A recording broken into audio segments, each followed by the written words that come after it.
Ask Reddit. Redditors who were almost murdered. What's your story? I was a clerk at an appliance repair shop.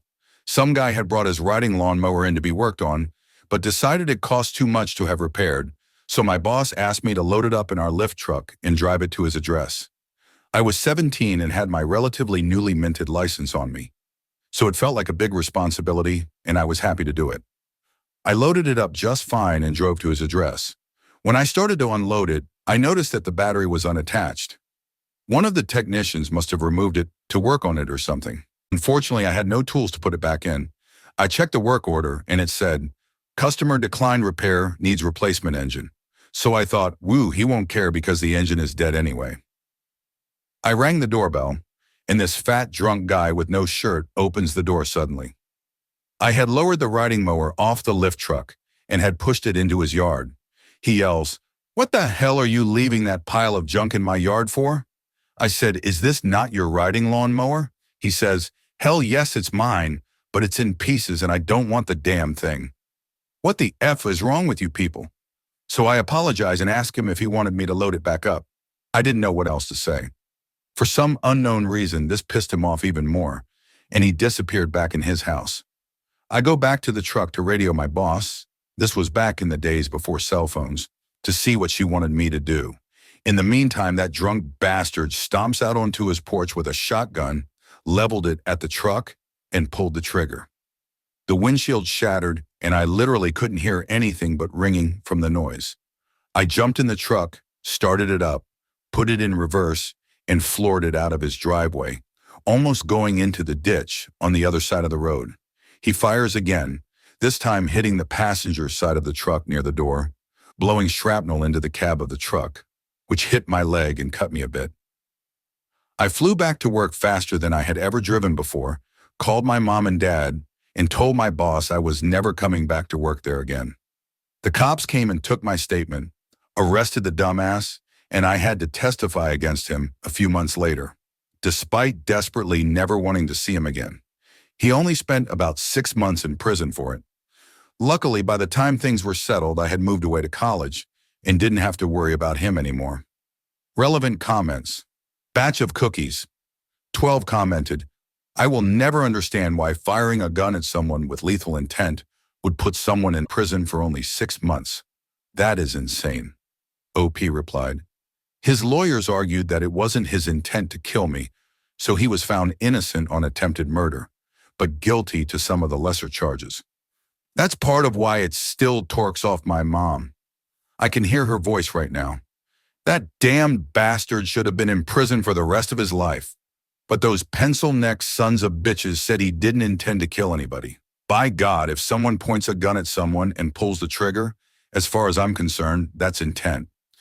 _Van_Ghost_ commented, "This guy was handling a firearm while intoxicated. Was that one of the lesser charges that he was found guilty of?" OP replied, "Yeah, one of them was reckless discharge of a firearm or something like that. Another was disorderly conduct. There were like half a dozen small charges like that, and he was found guilty on all of them." The judge did sort of read him the riot act. My folks say you could tell that the judge was not happy with the jury, but who knows? Lord That Can't Be True commented, "I was on the jury for a case where a jilted 13-year-old got a gun and fired 6 shots at his ex-girlfriend on her cousin's porch. Missed the ex-girlfriend and her new girlfriend, but shot the cousin through her jaw and knocked out 8 teeth.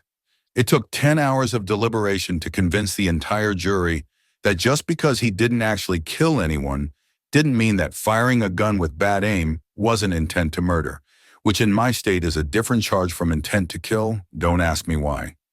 Convicted on all 11 counts, and I hope that little shit who smirked the entire trial is still locked up." OP replied, "It took 10 hours of deliberation to convince the entire jury that just because he didn't actually kill anyone didn't mean that firing a gun with bad aim wasn't intent to murder. Through the grapevine, my folks found out that something similar happened in the jury deliberations in our case, but that it went the other direction that a couple of people held out, that since I didn't actually get shot with a bullet, shrapnel doesn't count in their minds, I guess, they couldn't find intent. Eventually, the rest of the jury gave up fighting over, and it ended up being a bunch of lesser charges as sort of a compromise.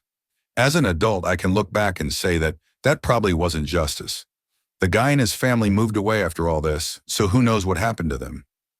Deleted account commented, I'm a lawyer and this story is kind of hard to believe. How would you find out about jury deliberations? Also, it would be the judge's responsibility to instruct the jury on the meaning of intent. If he didn't, the prosecution would surely appeal and win the appeal. New trial.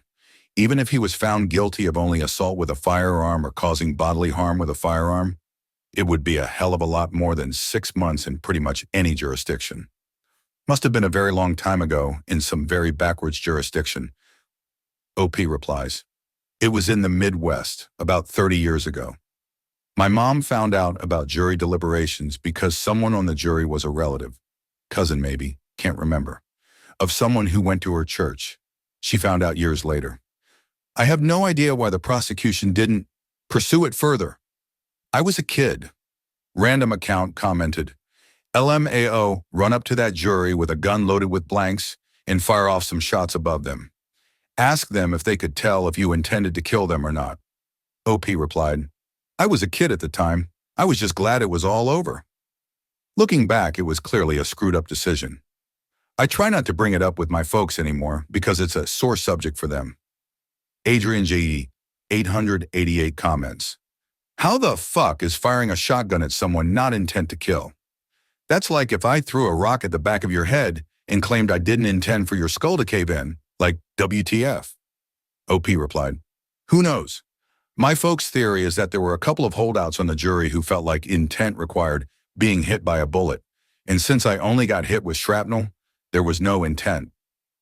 Beat Sold, 2,825 commented, you should have exaggerated in the testimony. Say that the pain hurt so much when part of the bullet went in your skin and made you bleed, causing you pain. And if that was a few inches closer, then you could have died, OP replied. His lawyers made sure that was covered. The tiny piece of sheet metal that they took out of my leg from the door was part of the evidence, no bullet. They made a big deal of making sure the jury understood no bullet hit me. It's Dr. Seuss commented, I think I understand it better now. They emphasize things like, he shot the windshield rather you when you were outside of the truck. That must have been the biggest part of the story that swayed the jury. However, it is still assault with a weapon, and he should have gotten more than 6 months. OP replied, I was leaning into the truck, talking on the radio, when he shot the windshield, but his lawyers literally had measurements for how far away I was from where the bullet hit the window, to emphasize that it wasn't aimed directly at me, I guess. The second shot was aimed at me as far as I'm concerned, because it hit right at the handle level on the passenger side of the truck. I actually thought I had been hit by a pellet from the shotgun shell, but it turned out to be a piece of the truck. It was pretty small, maybe an 1/8 of an inch piece of metal, right in my outer thigh. Uncharismatic guerrilla comments. Would have loved to actually have heard that argument. He pointed a gun at someone and pulled the trigger. What exactly did he intend to do? What exactly did he intend to happen? OP replied, they sort of talked around that, but never asked it directly. Basically, the idea they were trying to sell was that his intent was just to scare me and make sure my employer knew he was not happy. When the prosecutors picked up on that, they made sure to underscore that I wasn't really a representative of the company, that I was just a part-time clerk, and that it made no sense to take it out on me. And that wraps up this story. Thanks for listening. Like and subscribe to Reddit Dirt for more stories.